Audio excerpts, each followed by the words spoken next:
on lockdown. I'm Ron Onesti from our little bit of rock and roll heaven here in St. Charles, just outside of Chicago, the Arcada Theater.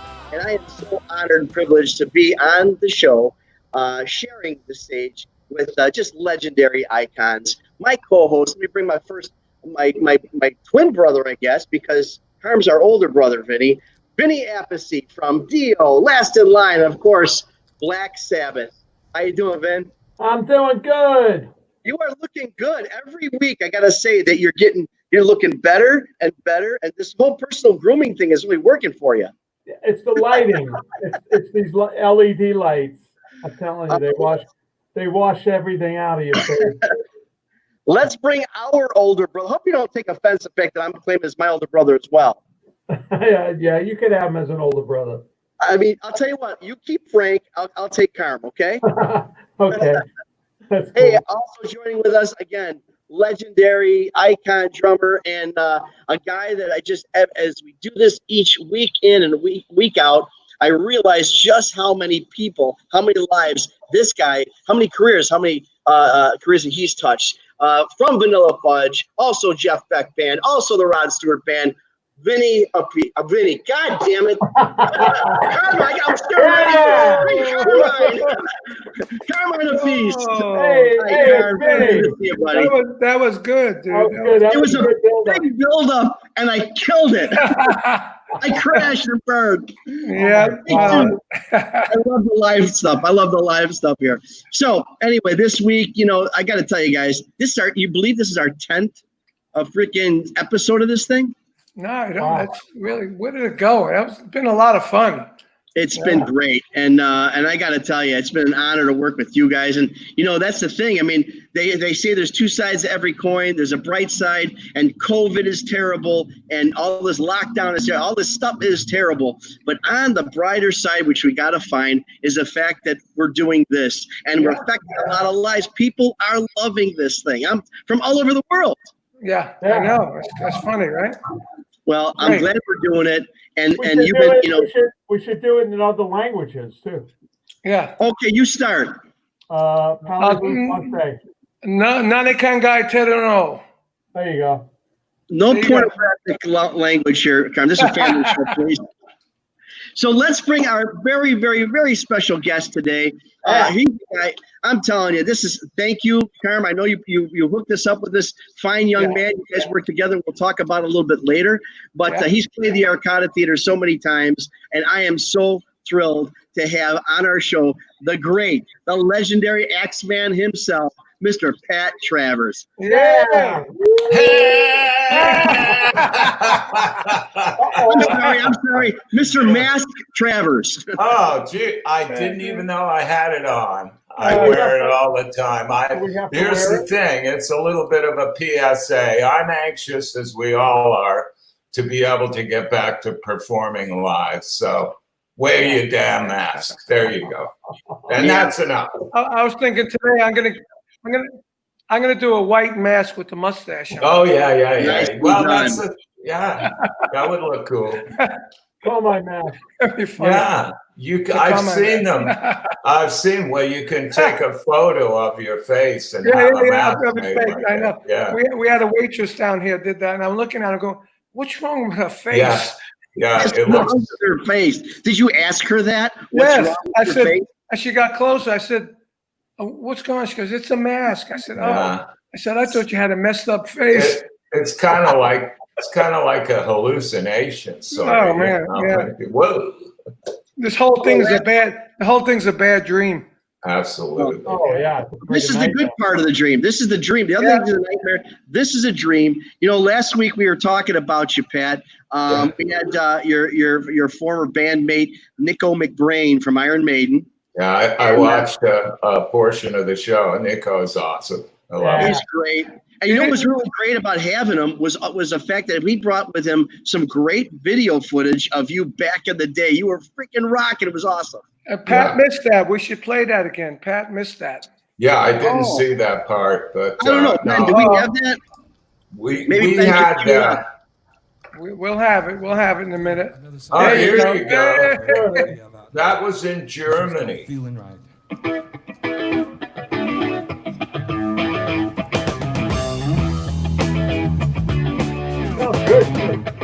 funky. You got me feeling right.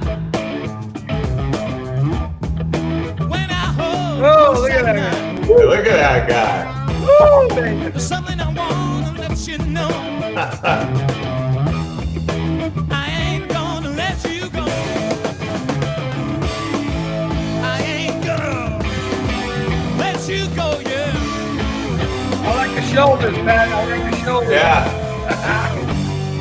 Like that.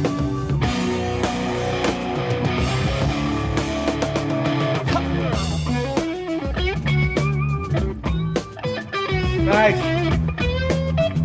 There he is. Hard. Know that when I hit this town, I thought I'd have myself a little look around.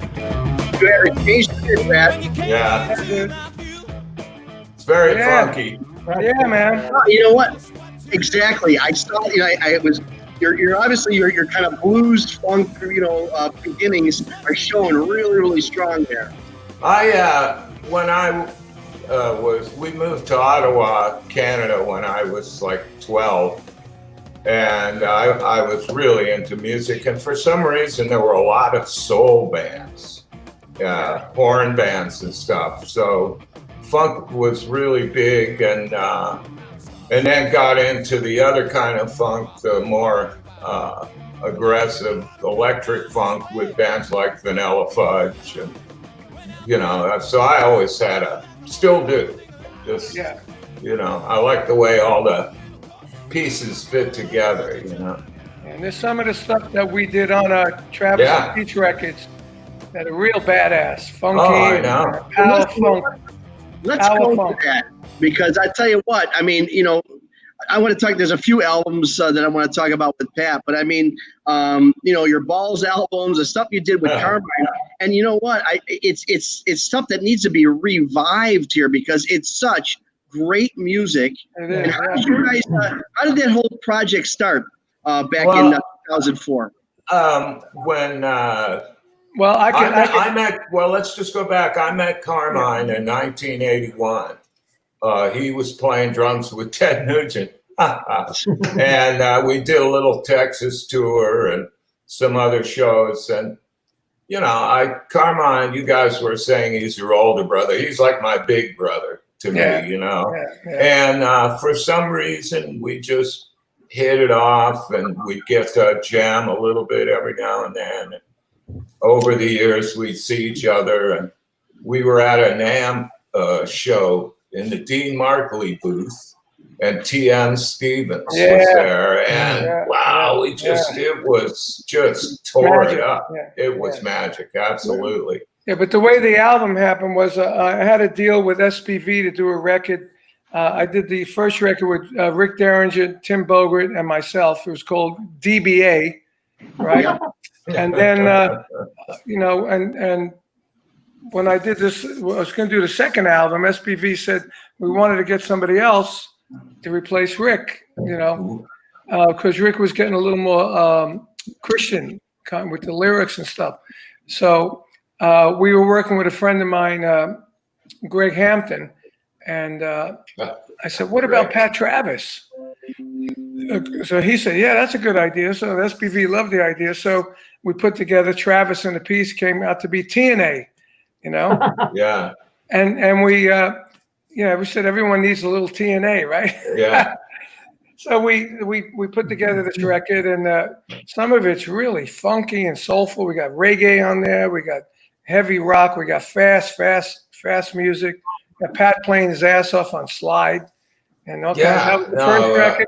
Then we did a second record. Then we did Do You Think I'm Sexy, which I have on my Guitars Use record. I remember that is the strangest version of that tune, but I love. I had this pedal board, this Fox pedal board. And it had that sound on it. I've never been able to find that sound again on anything, and it was so ballsy, and it was. We did. And me and Vinny do that on our Drum War tour. Oh, that's got to be awesome. I sang the lead, and then Pat did the bridge, and we did the chorus together. We did the chorus, like answering, and then harmony. is awesome, and that bazooka song, and my favorite song on there is that fast one. What's the name of that one? Where's my phone? This re-release. That one, that one, kind of psychedelic. Middle Eastern kind of vibe. Yeah, it's kind of psychedelic. Yeah. I'll tell you in a minute. I have it on the phone. Prog rock guys would love it. Needs to be re-released. Yeah, it is re-released. It's on what the hell's the name of the label? Cleopatra. Yeah. Who I'm working on a new album for them right now for next year. What are we thinking, Pat? When some new music coming out? Oh, I'm so excited! Actually, usually when we're doing an album, I come up with just enough tunes, or maybe one more. This time around, I got like 14, and I just came up with another one yesterday. So I'm going to have to start weeding them out and only focus on 10. But and we're able to rehearse, which is the best thing. My drummer and bass player, Tommy Craig and David Pastorius, they live over near Melbourne or Indian River Beach, and we rehearse over there. So we get a couple of times a week, and we're able to just jam and go through just like the old days, That's great. You didn't have a specific thing that you had to rehearse that day. We could just go in and come up with an idea and go with it for a while, and that's where the good stuff comes from. Well, Pat's on Cleopatra, Cactus on Cleopatra. Yeah. And Rick Derringer is going to be on Cleopatra. And next spring, we're going to tour together, the 3 acts. Yeah. Wow. So that'll be fun.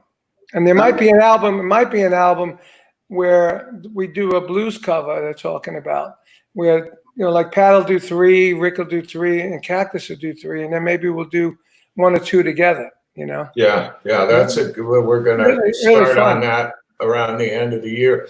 Yep. Speaking of blues covers, I got asked to play on William Shatner. Just finished releasing a blues album for Cleopatra. Oh, he's doing a new one? Yeah, it's awesome. I did this back around New Year's. And he's got Skunk Baxter. He's got everybody. All these guys. And I played on I Put a Spell on You. I mean, you got to hear this thing. The vocal, because I don't know if you ever heard the original by Screaming Jay Hawkins, but it's really nuts, He's like, and Shatner goes right there. It's awesome. Yeah.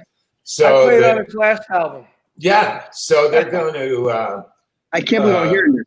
They're going to use that track to promote the album, and instead of doing a video, he's having it animated. So they're going to have me playing guitar animated with Shatner. I can't wait to see this. That's great, dude. That's great. Yeah, that's great. There we go. There it is.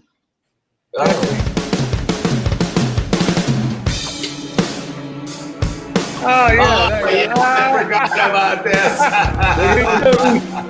There's my old Riviera. Yeah, this was weird. That's your car, Pat? Yeah, that's my 93 Riviera. Wow, that sounds heavy. Yeah, good drum sound. Good guitar. Nice. Yeah. That sounds great. You don't know what track this is, though.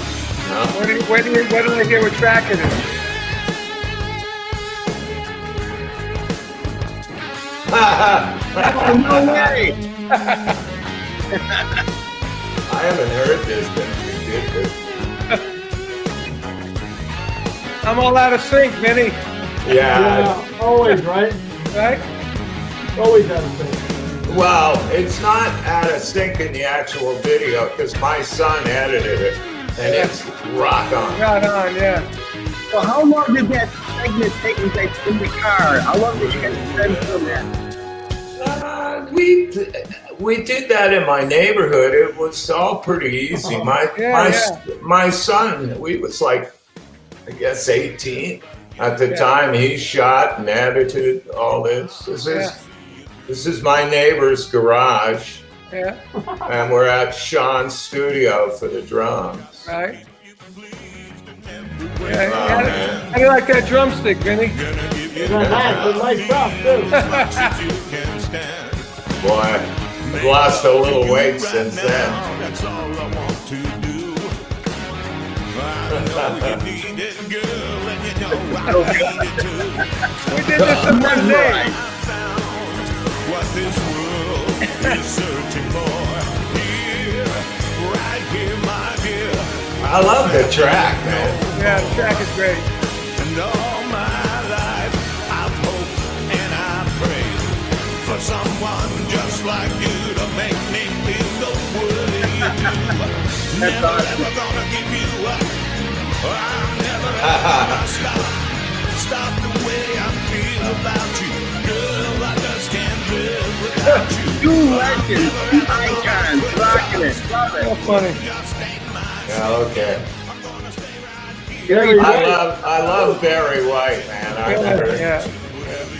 And that's the thing, your songs, Pat, there's something about, your take on covers or your take on, obviously Boom Boom is a take on the 1957 Little Walter recording originally.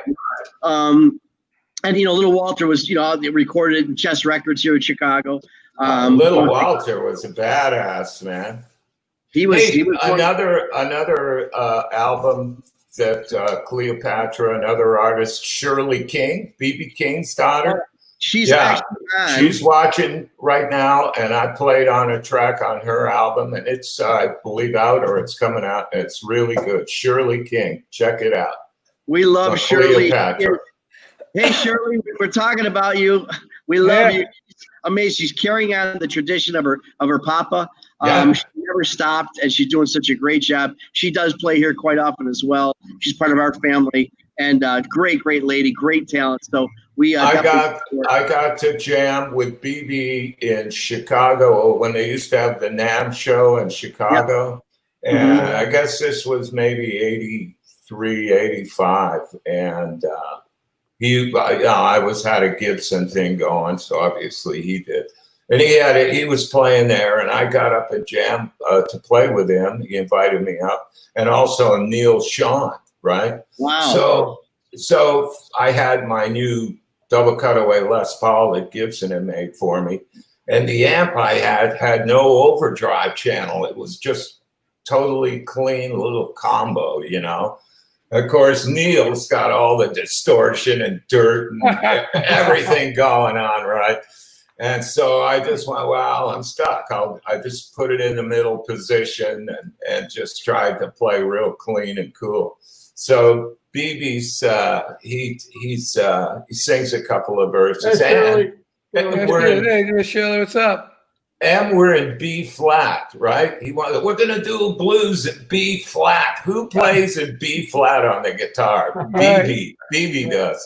Wow. So that's a bit of a minor issue too. But so he sings a couple of verses and he points to Neil, and Neil comes in and steps to the front of the stage, and his frets are melting and lightning striking and tables and chairs are falling over and women's dresses are coming off, and he did like 2 or 3 turnarounds, and I'm like, wow, fuck, because all I got is this really super clean sound, and BB points at me, so I just closed my eyes and just tried to play as sparingly and as soulful as I could, in total contrast to what Neil did. And so I did a couple of turnarounds and opened my eyes and looked over, and BB was smiling. He gave me the thumbs up, and it was like, wow, that's great. Now it's BB's turn, and he goes, and the whole place just erupts, just 2 notes, and so it was awesome. Have you ever shared a stage with Buddy Guy? No, I did get to see him. I think, I think I saw him downtown here. But no, I don't know if you could share the stage with Buddy Guy. You know, he kind of dominates the stage, doesn't he? He does, man. He really does, and he doesn't even know what he does. He sits down. He goes, "What do you guys want to hear?"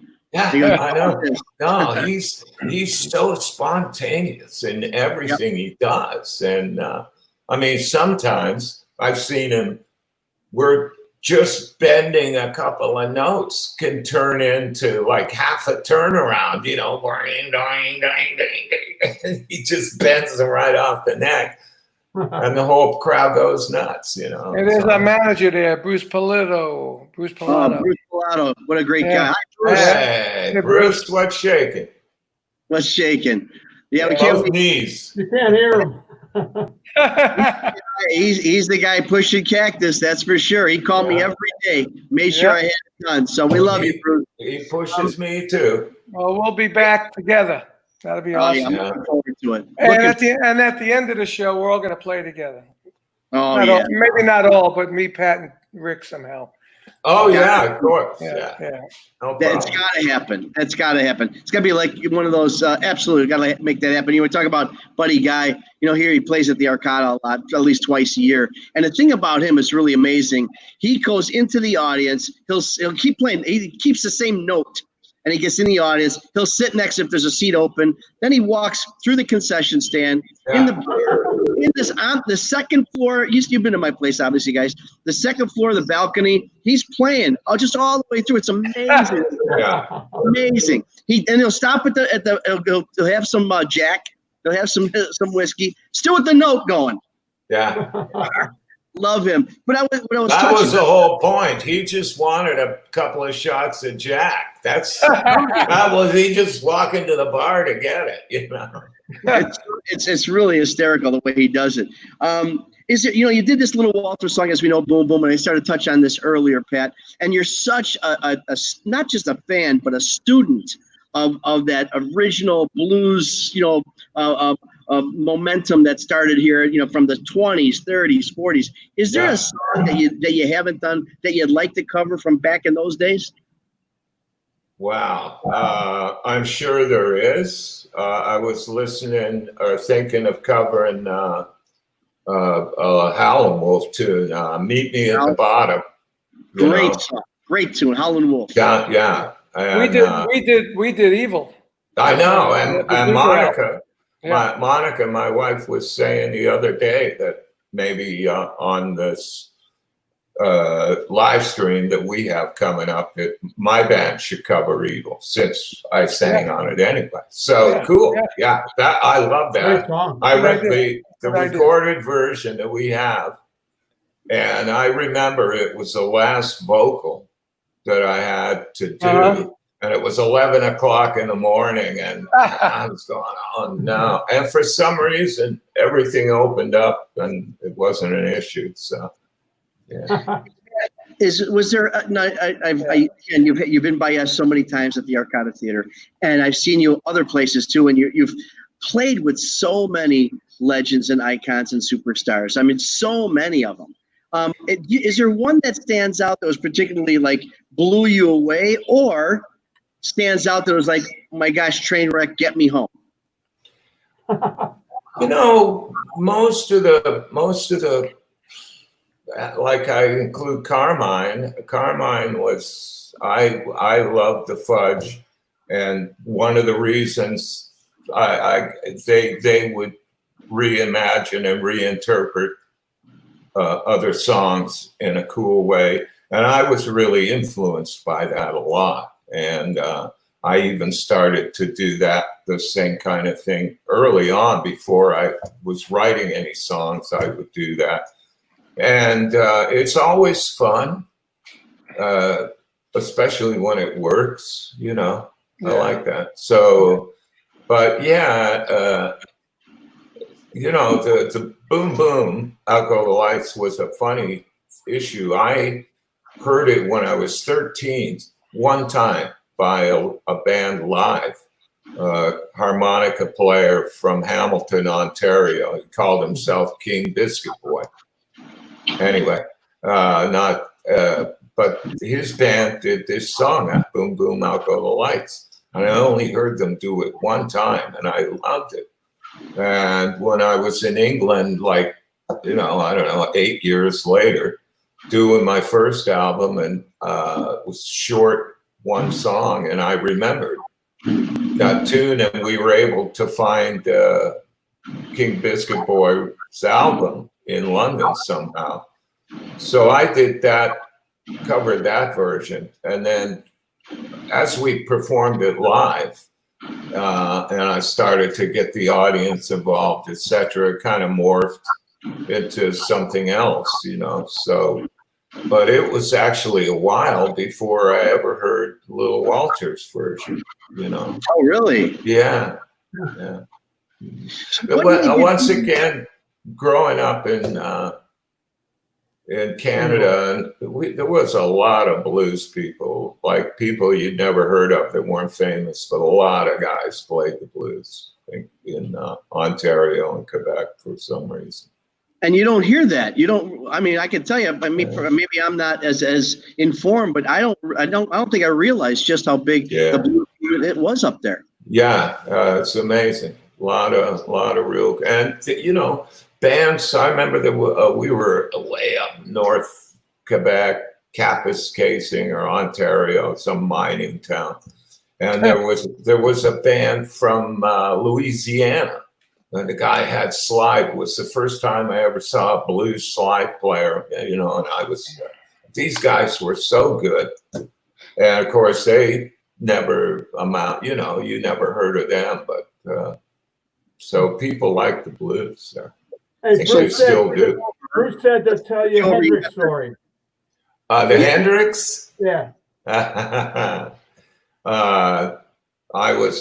remember hearing either Foxy Lady or Purple Haze on the AM radio in my mom's Falcon. Joyce. Hey. And I was 13, and I was so blown away by this, and got the album. It immediately changed everything for me as far as the guitar. I remember experimenting with feedback and all kinds of stuff. Yeah.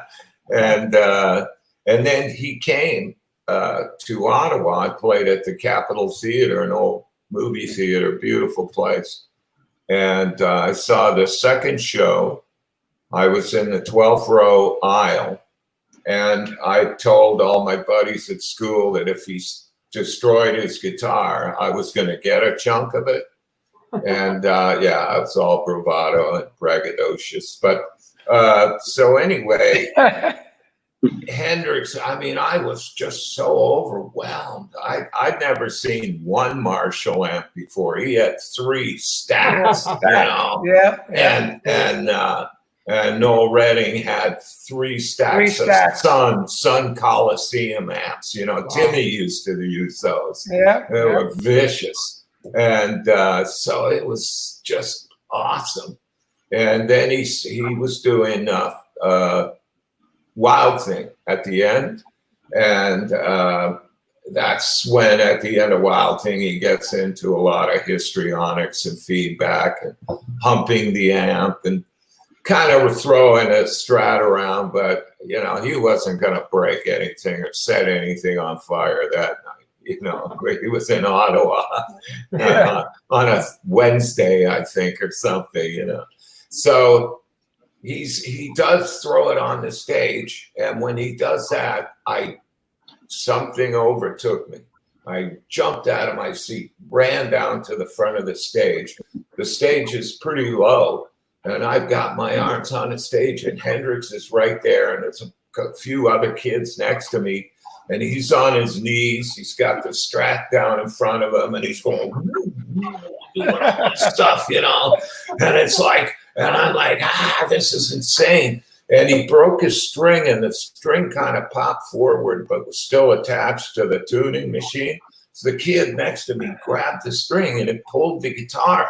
And I grabbed the neck, and I had the neck, and I'm like, just, in a craze, I was out of it. And then I sort of see off to stage right, the drummer for the Soft Machine, who was the opening band, comes running straight toward me, bam, and hits me right on the chin.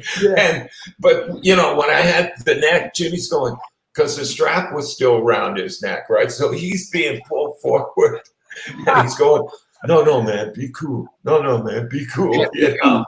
And so he had his hat. Somebody took his hat and took off up the aisle with that. And what year was that, Pat? 68, March 19th, 68. Because we toured with him in September 68. Yeah. And it was Soft Machine as well opening. Yeah. And we were special guests. We went on just before. Yeah.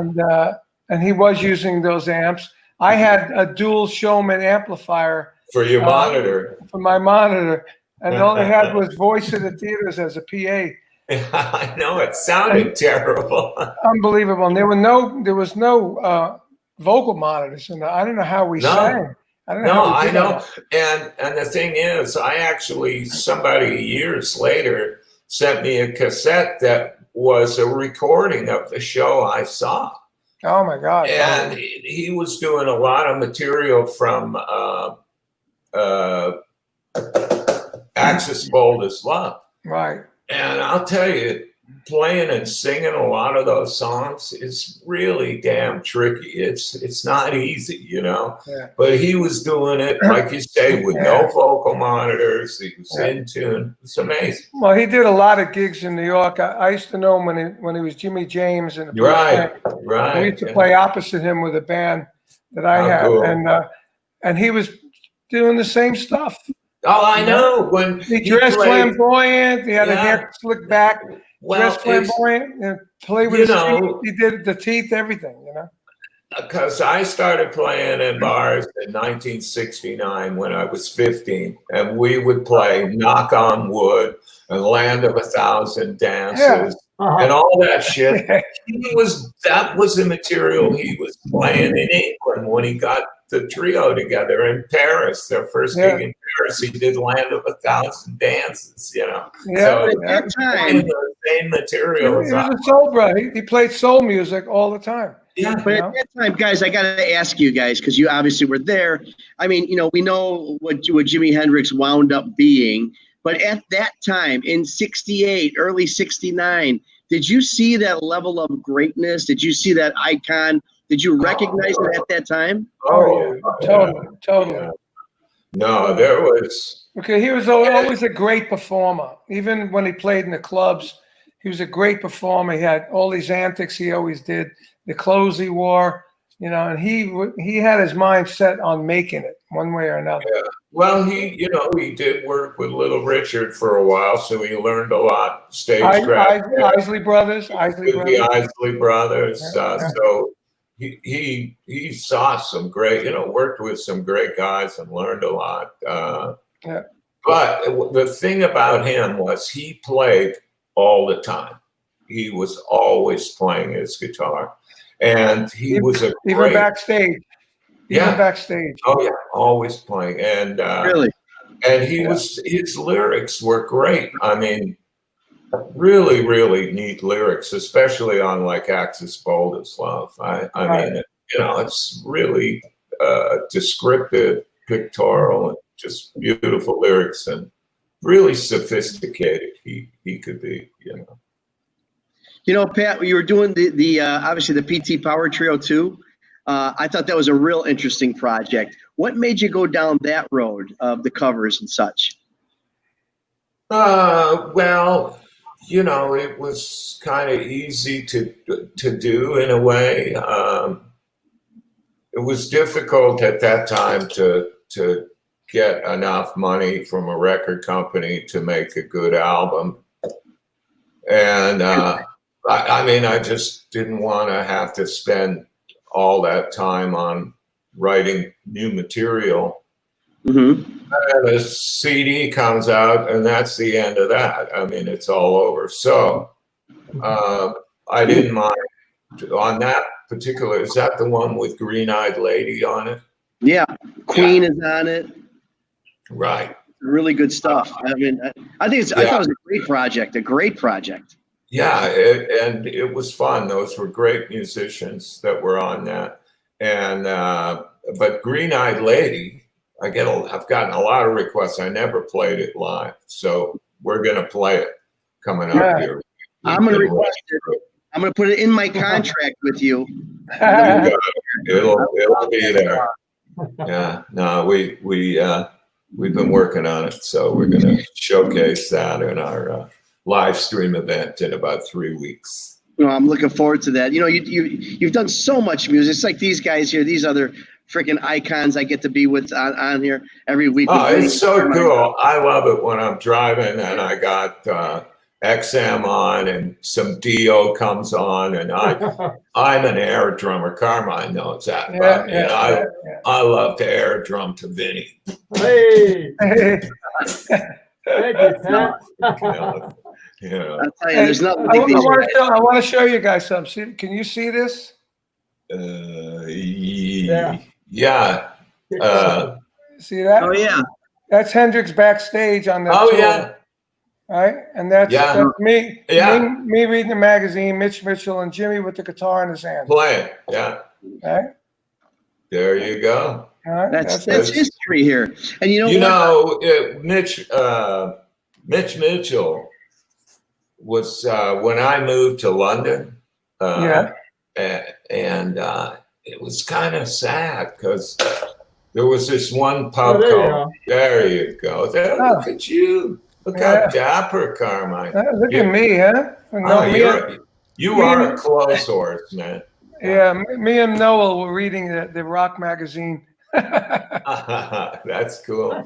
But Mitch Mitchell, when I moved to London in about 1976, and there was a pub called the Red Lion in Fulham, and was one of the few places where pre-punk, before the punk thing, and regular bands could get up and play. And Mitch Mitchell was always in there wanting to jam with everybody. Oh, yeah. I love Mitch. He was a great player. Oh, man. He's very light, but he made a great combination of the old time jazz with the rock. You know, he was it was incredible how he could be what some people might say is busy, but it never interfered. It actually kind of went with everything. He was melodic. Yeah, exactly. Yeah. And he was such a timid guy, you know. And he knew. He played drums from the guitar end, like you do, Carmine. It's really you're up there. You know what the guitar player's doing, right? And Mitch is the same way. Mitch is great. One of my heroes. I love Mitch. I never forget on that tour when I had those amplifiers. He said, "Hey, Carmine, do you mind if I use your drum amps?" I said, "No, Mitch, no problem." And we had a Shure mixer with 5 inputs with 5 57s. Yeah. 5 57s. One on each string, Tom, you know, and it was ridiculous. And we put them up right next to the voice of the theater. Did it work? Yeah, it worked. And then there's the picture of Hendrix going up to his Marshalls to do something.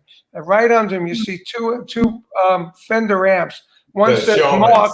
One says Mark on it. It was Mark Stein used to use the B3 through a Showman. Oh, he amplified the B3 through and then you see mine says Carmine. And they got Hendrix fixing his amp. It's really amazing. Man, I would have loved to have heard Mark's B3 through those Showmans. Oh, it just sounded deadly. Honking. It was honking. Yeah. Well, he had to because Tim had 5. You know, like you said, the Coliseum. Before the Sons, he had 3 dual Showman amps and 2 trainer tops with 2 bottoms. He had 5 bottoms total, and Vinny had 2 stacks of Marshalls. I had no monitors. I had my drum amps. You see it at that, man. That's so. Let me ask you. The thing about Travers. The thing about as a fan, this guy Pat Travers, and we're talking about the thing I like about him. Okay, you're talking about blues influence in the beginning and throughout his career. You've got obviously the psychedelic rock. You've obviously got the classic rock thing. You've got these covers. You got all this music, all this stuff for the fans. Then you come out with a curveball, which I got to tell you, I personally love. You know where I'm going here? Yeah, probably the big band. Swing album. The Swing album turned out really good. Absolutely. That was a little harder than I thought it was going to be, which I figured out pretty quickly. But what had happened, it was actually a project that I had thought about some time ago and thought that Carmine and I might be able to do it, you know. Yeah. But then it came up pretty quickly with Cleopatra and Brian Pereira asking me, could I do an album? And I said, yeah, I'll do this big band stuff. So I was really lucky in that fella I know here in Orlando, Michael Franklin. I've known him forever. You know him, Carmine, Mike Franklin. Yeah, you were at his studio. And he's an incredible pianist and an arranger, and he brought in all the horn players. We had 5 horn players, and he wrote the charts. So that really helped that. You know, the rest of it was just me trying to figure out, you know, in most cases I would replace the tenor sax line or the trumpet lead line with my guitar and then still have the rest of the horns. Only half the album had the horns on it, but boy, that came out great. I was really I tell you, you know, it's only 8 tracks, but I tell you what, I could listen to 80 of them. And I was really interested to ask you, I'm interested in finding out your song selection. I mean, from Duke Ellington to Louis Prima and everything in between. I mean, you know, sing, sing, sing. I mean, you know, incredible. Yeah, you're right. Not many people know that the writer's credit on Sing, Sing, Sing is Louis Prima. Yeah, over 100 years ago. Ronnie loved Louis Prima. Really? Ronnie James, yeah. Ronnie Dio did? Yeah. He loved Louis Prima, yeah. I never even heard of him when he told me.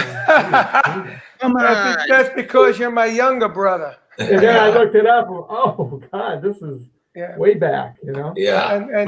And Gene Krupa, our idol, played Sing, Sing, Sing.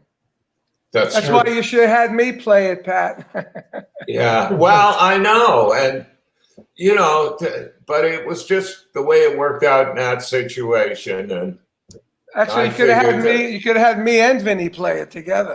Yeah. Yeah. Drum was live with Pat.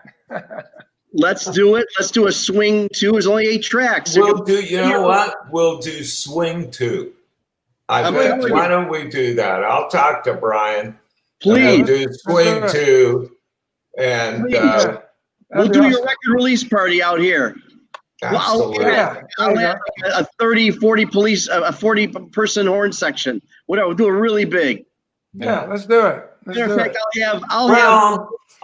maybe we'll do some 50s noir music. You know, I keep having there's a revamped Perry Mason that's on Netflix or something, and so I put the theme music on from the original TV show. It's fascinating. I just love it. And so, you know, that's really got me thinking. I've got that in the back of my head going, that kind of gangster but sophisticated downtown sort of stuff, you know. Yeah. Very Raymond Burresque. Yeah. The whole album covers black and white. It's like one of the old detective novel things. I can see it. The whole sort of 50s thing. There was a whole film genre we were watching the other day, and I can't remember the director's name, but he had one camera, 2 or 3 actors, shot it all in this apartment or this kitchen. It was real sparse, you know, but it was fascinating to watch because even though it was sparse and black and white and the music was dramatic, it just had this cool thing to it, you know. It's very jazzy. You know, again, being a fan, and you've played here, and I've been in the audience, obviously backstage watching your show. And since we've touched on so many areas of music that you played, you see it, everything from the 30s all the way through the 70s and then some. How do you come up with your set list on a show? Do you pick? I mean, outside of releasing new music from a tour, but how do you pick from this amazing catalog that you have? I usually let my drummer Tommy pick the set. Yeah, really. Drummers are always right. It's gonna be interesting when we actually go back to performing live. That's gonna be tricky because, of course, with the new material, I want to play every one of those songs live, So we will, and then there's I've recorded a lot of music, and a lot of music I've recorded I never played live. So we're gonna take, when we do these live stream concerts, we're gonna rehearse some deep tracks and try to play stuff that I've never played live before, and then when we do get back to things, we'll just have to do a 2-hour set or something. Vinny, what do you think about Travers Does Dio? Oh, I could do it. I can sing Dio, man. Not everything, but I got Ronnie down, and I love that shit. Yeah, I want to do some Dio. That would be killer. That would be killer. Yeah. Oh no. Let's do it. That's the one Vinny has to play on. Yeah. Oh, absolutely. Yeah. Let's think about doing that. Yeah. I met Ronnie when he was with Rainbow the first time in '76. Oh, wow. And I met him at the Speakeasy. And he was just the sweetest, nicest guy. Because I was like a young punk in London. I only had my first album out. Yeah, he was always.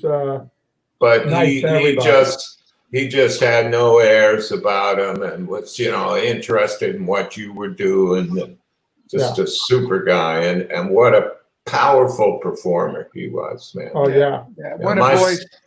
What a power voice! Yeah. My son Elijah loves Ronnie Dio, man. A lot of kids. My son's not a kid, but a lot of younger guys into metal and stuff love Ronnie Dio, man. That new band, Liliac, the new band, a family, and they love Dio, and the lead singer is incredible the way she sings. It sounds like Ronnie. Yeah. And, unbelievable. So, Pat, did you ever play at the Speakeasy? Yep. No. No, I got up and jammed with Johnny Thunders one night. Oh, yeah. Yeah. But it was horrible. I can't imagine. I know Hendrix played there. We played there. I don't know how you could play there. It was the stage unbelievable. was so small. It was packed with everybody from the Who, some of the Beatles, Hendrix. It was amazing. The gear, gear took up the whole area, and it was so fucking loud, man. And hot. Oh, and hot, yeah. Hot and hot. Yeah. You didn't play a long set. Well, we played our normal set, however long it was, yeah. Wow. But we blew everybody's mind. And number one, I had the 26 bass drum. Nobody had that. And I had all the drummers, Mitch Mitchell and Jim Capaldi and Keith. Oh, no shit. They were all coming up there. Capaldi once, yeah, they're going, wow, what's that bass drum? And it's like, well, it was my bass drum because everything was so loud. I had to have everything bigger. Yeah, you're right. I know. Drummers had the worst time. Oh, my God. Of it. It was terrible. beating the crap out of their cymbals and drums. They got their drum heads are all dimpled. Yeah, I was like Vinny the Wrecking Machine. Then I wrecked all the drums. I bet. Yeah. They didn't make them as good either. You know, the hardware. No. Everything was. I mean, one time Aldridge. Tommy Aldridge, if he had to have everything almost armor plated, or it would just fall apart. It was amazing. I did a solo one time in front of 10,000 people, and I was bending my cymbal to make some melody. I remember that. And I bent it, and then the thing came off. The screw just, because they only pressed them in, it came right off. Here I am with the cymbal in my hand. Put it on your head. I should have put it on my head. Thank you. Yeah. That was hilarious. Oh, well. You know, Vinny and Carmine recently came out with a tremendous salute to Ronnie's 10th anniversary of his passing, guys. Yeah. You got to hear this. I got to check that out. I can just Google that, right? Yeah. Just put it on YouTube. It's called Tribute to Ronnie James Dio, Appice, Appice, just our last name, and then it's what's the name of it? Monsters and Heroes. Well, you can and a great lyrics. Paul Shortino wrote the lyrics. You can search you can search Appice too, Appice. Okay, will do. Here we go. Okay, I just found out. A peach, I found out. A peach. There it is. A peach. There it is. There. That's Frank. That's Frank. Yeah. Oh, there you go. Yeah, that's a great one, man. It really, really is. Hey, let's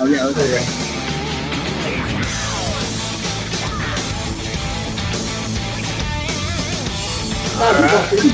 All right. Yeah.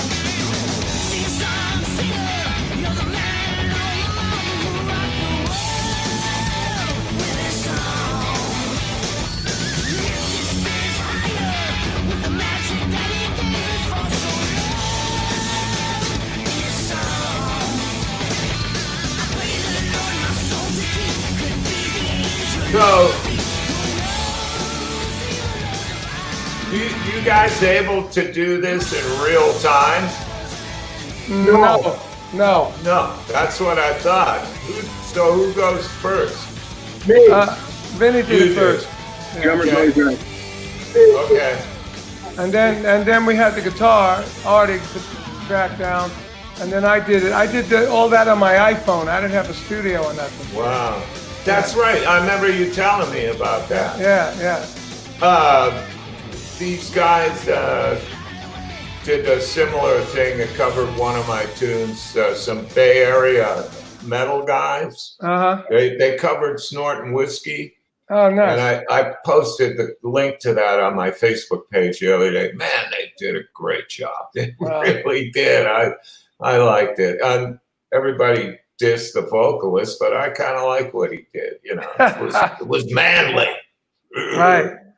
Hey, Pat, the drummer, the bass player, the guitar players, man, they just did it hard. We got a couple of young fans out there that want to know the origin. I know you've told the story, I don't know, 1,000 times, but the origin of Snortin Whiskey.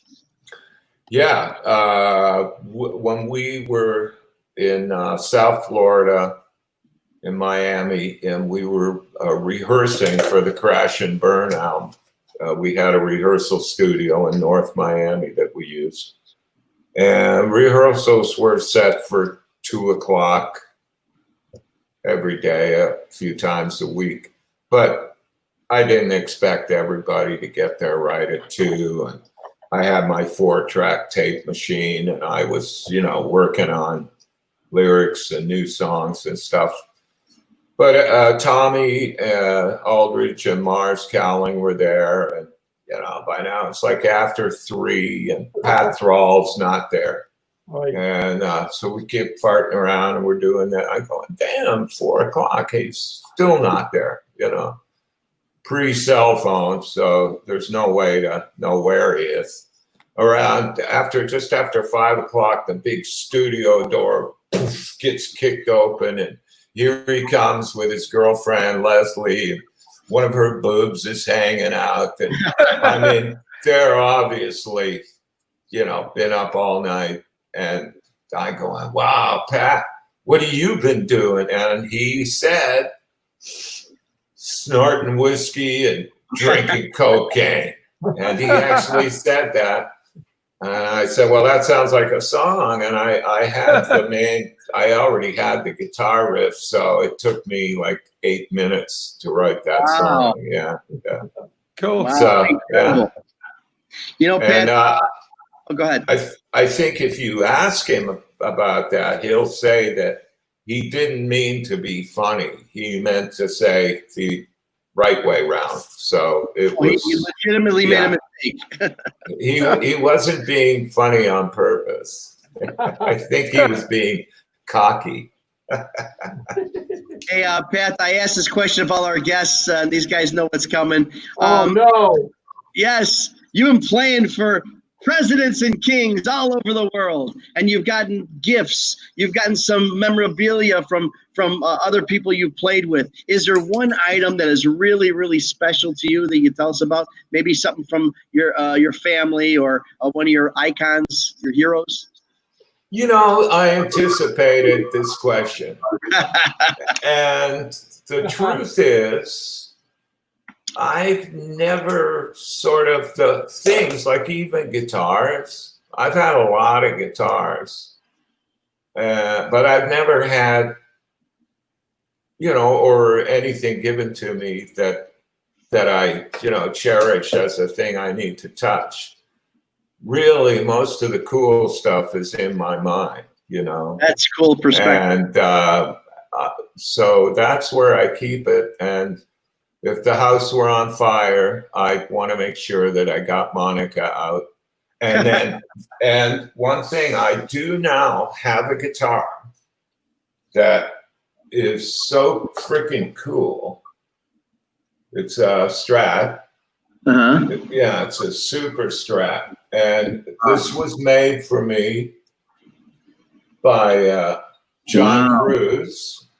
And it's a special Strat. It's a Ferrari Blue Pozzi over top, and it's what they call an overspray. This is seafoam green underneath. And this is, the body's made out of mahogany instead of alder. Yeah, so it's solid. It's heavy. I call this guitar timber. And it's got a real big, fat maple neck. It's like it's like concrete. And so I'd also make sure I had this one with me. Okay. It's my new, well, I've had it for about 6 months now, so it's awesome. It looks like it's about 50 years old, but it's new. Have they been telling you anything about when you may or may not be going out? I know that's everybody wants to know. It doesn't matter. As a matter of fact, I got some kind of an update today, but I know we won't be performing live anytime soon. I don't see it. I don't know how that could happen unless they had a test that you could do in 24 hours or 48 hours. There's not, nobody's going to put on the show.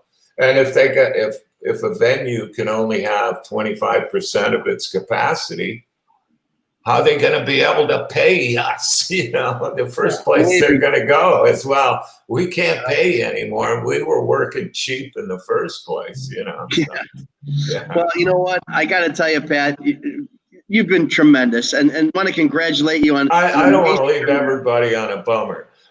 We are going to come back, but I think, you know,